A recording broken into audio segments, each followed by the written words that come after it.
What made you immediately cancel a first date before it even started? I matched with this guy named Derek on a dating app 3 weeks ago. Good conversation, no red flags, seemed normal. We planned to meet at a coffee shop downtown at 2 p.m. on Saturday. I showed up 5 minutes early because I'm anxious like that, ordered a latte, and sat near the window so he could spot me easily. Then my phone buzzed. Derek. Running 10 minutes late, traffic is insane, so sorry. No problem. I sipped my coffee and scrolled through Instagram while I waited. 10 minutes passed, then 15, then 20. Derek. Still stuck. Maybe another 15. I'm so sorry, I'll make it up to you. I was annoyed but decided to give him the benefit of the doubt. Bad traffic happens. I ordered a second coffee and kept waiting. 30 minutes later, still no Derek. That's when a woman walked up to my table, mid-40s, business casual, carrying a briefcase. She looked directly at me and asked, "Are you waiting for Derek Morrison?" My whole body went cold. Yeah. How did you know that? She pulled out the chair across from me and sat down without asking. I'm his wife. I just stared at her. My brain couldn't process what she'd just said. His what? His wife. Married for 12 years. 2 kids at home right now watching cartoons. I felt like I was gonna throw up. I don't understand. He's not here. How did you even know I'd be here? She opened her briefcase and pulled out a tablet. Then she turned it toward me. It was Derek's profile. The same photos I'd been looking at for 3 weeks. The same bio about loving hiking and craft beer. He's done this 17 times in the past year, she said. I've counted. I couldn't speak. She kept going. He sets up dates, gets women to show up, then cancels last minute with excuses. Traffic, work emergency, family crisis.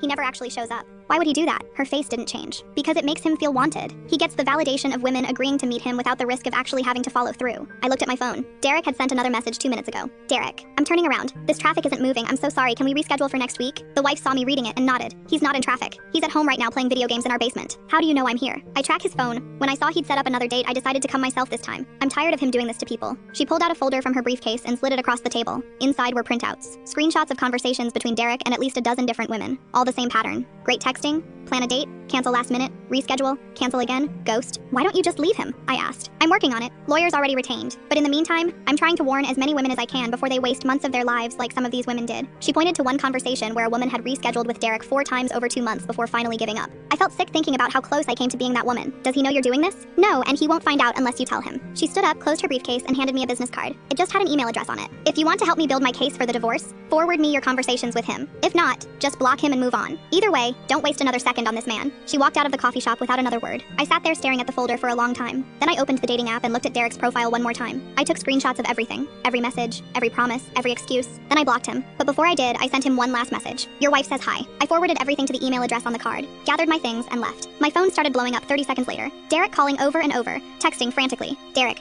What are you talking about? Derek. I don't have a wife. Derek. You're crazy. Derek. Please call me. Let me explain. I turned my phone off and drove home. When I finally turned it back on 3 hours later, there were 47 missed calls and 23 text messages. All from Derek. All desperate. All lies. The last message was different though. It was from the wife's email. Thank you. You're number 18. 3 more, and I have everything I need. I never heard from Derek again. But 6 months later, I got one final email from her. Divorce finalized. He's someone else's problem now. Thank you for your help. Attached was a photo of her and 2 kids at Disney World, all of them smiling. I smiled too. Best first date I never had.